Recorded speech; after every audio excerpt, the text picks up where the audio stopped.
Solving equations, approximate solutions.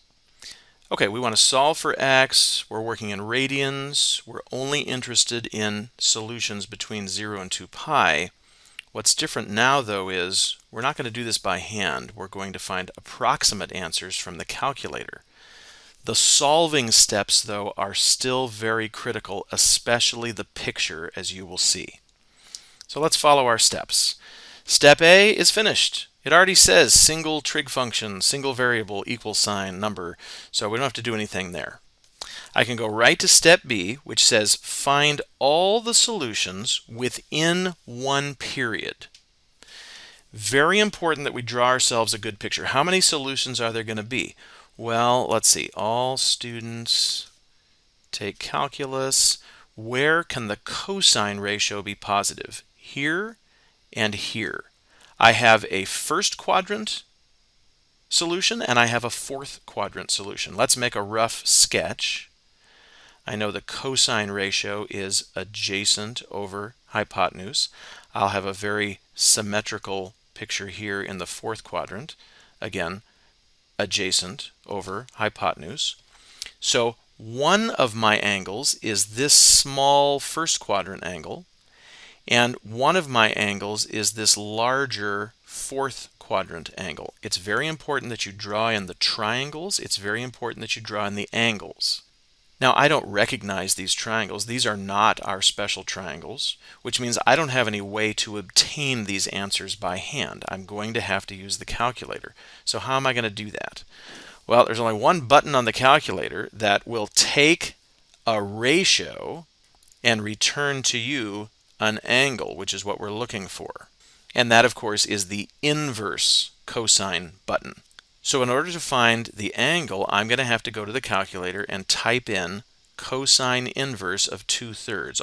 Always write this down first. Always show what you are doing before you go to the calculator. Now, the thing is, I know I'm only going to get one answer when I go to the calculator. Which one of these will I get? Well, this is why those restrictions are so important. The inverse cosine button has only ever heard of angles between 0 and pi. That's it. So I know from this picture which one it's going to give me. It's going to give me this little first quadrant angle right here. I'm going to call that one x1. I'm going to say x1 is going to be cosine inverse of 2/3. Let's go to the calculator then. I am in radian mode, so I just need to type in cosine inverse and then 2/3 and hit enter, and it's about 0.841 radians. Now, the question becomes, how am I going to get that other angle, though? There's no other button on the calculator for me to push. Well, this is where I really have to use the picture and my understanding of reference angles and so forth in order to figure this out. Do you see this picture is very, very symmetrical? And so this little x1 angle that we have figured out to be 0.841 radians is repeated in this triangle right here.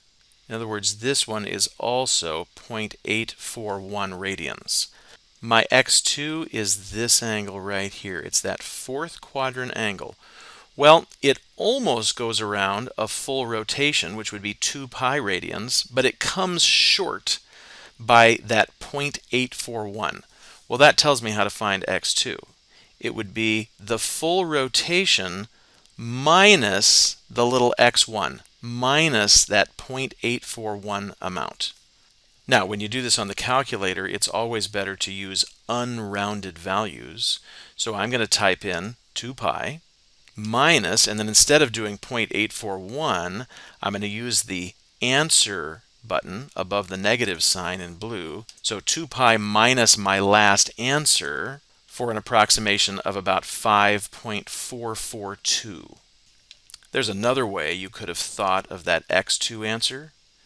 Obviously, if this reference angle is 0.841, then one name for this angle would be negative 0.841 radians, rotating around clockwise. Well, if this angle is negative 0.841 radians, you can get to it again by simply adding 2 pi.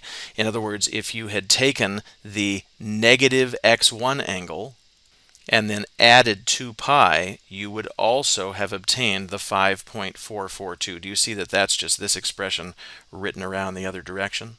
So there are various ways you can think about it, but you have to use the picture and the symmetry in order to figure out those other angles.